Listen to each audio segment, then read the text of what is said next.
मोड़ ऐसे होते हैं जहां कोई नक्शा काम नहीं आता, जहां तर्क काम नहीं करता और दिल भी कोई साफ जवाब नहीं देता।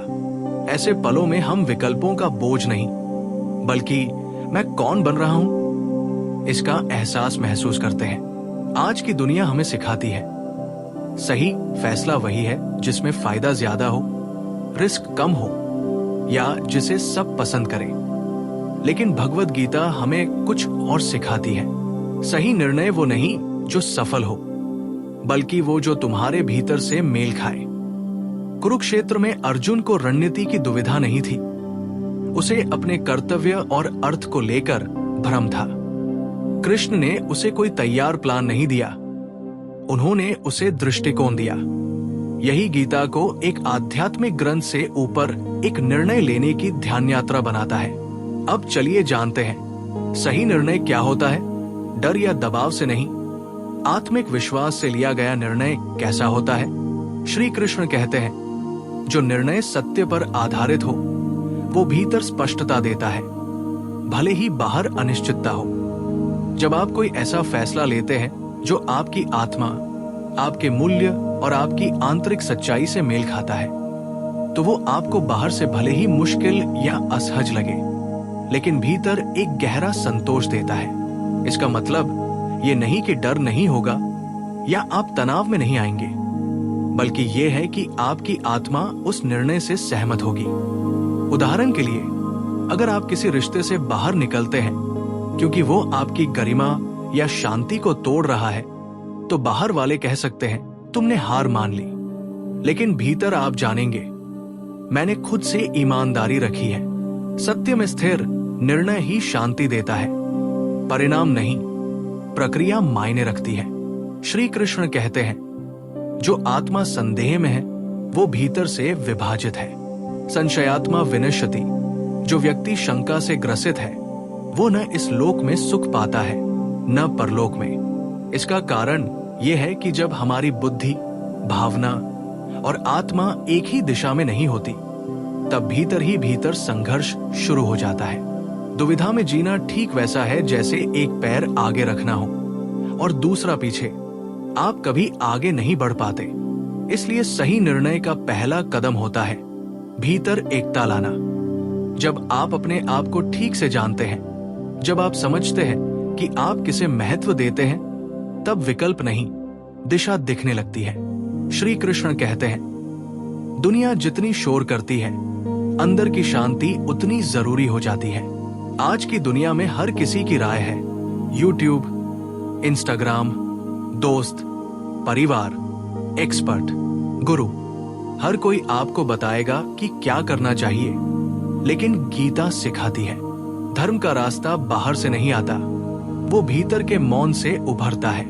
जब अर्जुन ने युद्ध से पहले अपना धनुष नीचे रखा, वो कमजोरी नहीं थी, वो आत्मचिंतन था। कभी कभी रुक जाना, शांत बैठना और खुद से सवाल पूछना, यही सबसे साहसी कर्म होता है। आपका निर्णय तब आता है जब आप शोर से हटकर अपने हृदय की आवाज सुनते हैं। श्री कृष्ण कहते हैं धर्म से जुड़ा निर्णय आपके अहंकार को चुनौती देता है, आत्मा को नहीं। धर्म यानी वह रास्ता जो आपकी आत्मा के विकास के लिए उपयुक्त है, न कि आपके आराम या ईगो के लिए। धर्म वाला निर्णय हमेशा आसान नहीं होगा। वो आपको झुकाएगा, आपकी सीमाओं को चुनौती देगा, आपके अंदर छिपे भय और लालच को उजागर करेगा। लेकिन उसका असली इरादा यही है, आपको विस्तार देना। सही निर्णय कभी कभी हार जैसा लगता है, क्योंकि आप किसी तात्कालिक सुविधा, बदला या वैलिडेशन को छोड़ रहे होते हैं। लेकिन वही निर्णय धीरे धीरे आपको भीतर से मजबूत और शांत बनाता है। श्री कृष्ण कहते हैं सही निर्णय डर को खत्म नहीं करता, बल्कि उसे अर्थ से परे ले जाता है।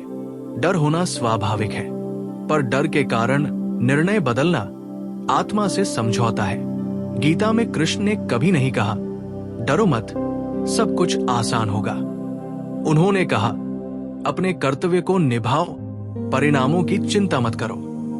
जब आप किसी बड़े निर्णय में घबराते हैं तो डर को दबाने की कोशिश न करें, उसे मान्यता दें। लेकिन उसे नियंत्रण न दे। डर दरवाजे पर दस्तक दे सकता है, लेकिन जवाब आत्मा से दिया जाना चाहिए। श्री कृष्ण कहते हैं, मन सेवक है, स्वामी नहीं। निर्णय बुद्धि से हो, चालाकी से नहीं। गीता में स्पष्ट रूप से 2 स्तर की चेतना का उल्लेख है। मनस, मानस भावनात्मक, प्रतिक्रियाशील, डर लोभ में फंसा हुआ। बुद्धि, बुद्धि उच्च विवेक, सत्य से जुड़ी चेतना। यदि निर्णय सिर्फ लाभानी, डर या दूसरों की राय के आधार पर लिए जाए तो वो मनस से आए निर्णय होंगे। ऐसे निर्णय सतही सफलता तो देंगे, लेकिन भीतर खोखलापन पैदा करेंगे। बुद्धि से किया गया निर्णय सच्चा, टिकाऊ और आत्मा से जुड़ा होता है। श्री कृष्ण कहते हैं, समर्पण का मतलब हार नहीं, बल्कि विश्वास से कर्म करना है। कई लोग सत्य के साथ बहाव को हार समझते हैं, लेकिन गीता में समर्पण का अर्थ है, मैं अपना कर्तव्य पूरे मन से करूंगा, लेकिन फल की चिंता छोड़ दूंगा। ये सबसे शक्तिशाली तरीका है निर्णय लेने का, जब आप पूरी तैयारी से कर्म करें, लेकिन उसके परिणाम पर अपना अस्तित्व न टिकाए। सही निर्णय तब आता है जब आप कोशिश करते हैं, लेकिन परिणाम की जंजीरों से मुक्त होते हैं। श्री कृष्ण कहते हैं, जब निर्णय सत्य से आता है, तब किसी की वाहवाही की जरूरत नहीं रहती। आज के समय में हम सोचते हैं कि जो निर्णय लोग पसंद करें वही सही है, लेकिन गीता बार बार कहती है, स्वधर्मे निधन श्रेय परधर्मो भयावह। अपना धर्म निभाते हुए मृत्यु भी कल्याणकारी है। दूसरों के धर्म का पालन भयावह है। जब निर्णय आत्मा से लिया जाता है, तब वो भीतर की पूर्णता से आता है। उसे प्रशंसा या गवाही की जरूरत नहीं होती। जब आप सत्य से चल रहे होते हैं, तो आप वैलिडेशन नहीं मांगते, क्योंकि आप पहले से ही पूर्ण होते हैं। अंतिम विचार, निर्णय खोजने की चीज नहीं, पहचानने की चीज है। निर्णय बाहर से नहीं आता, वो आपके भीतर के मौन में, आपकी आत्मा की पुकार में छिपा होता है। अगली बार जब निर्णय की धुंध हो, तो ये मत सोचो, लोग क्या कहेंगे अगर मैं फेल हो गया तो, बल्कि पूछो, अगर मैं पूरी तरह शांति में होता तो क्या चुनता। फिर चुपचाप बैठो और सुनो। जवाब वही है, आपके भीतर, पहले से मौजूद। सही निर्णय कहीं बाहर से नहीं आते, वे भीतर से याद किए जाते हैं। निर्णय भविष्य से ज्यादा वर्तमान की सच्चाई के बारे में होते हैं। गीता कहती है, सोच से प्रतिक्रिया नहीं, आत्मा से उत्तर दो। हर निर्णय आसान नहीं होगा, लेकिन अगर वो भीतर से आता है, वो सच्चा जरूर होगा।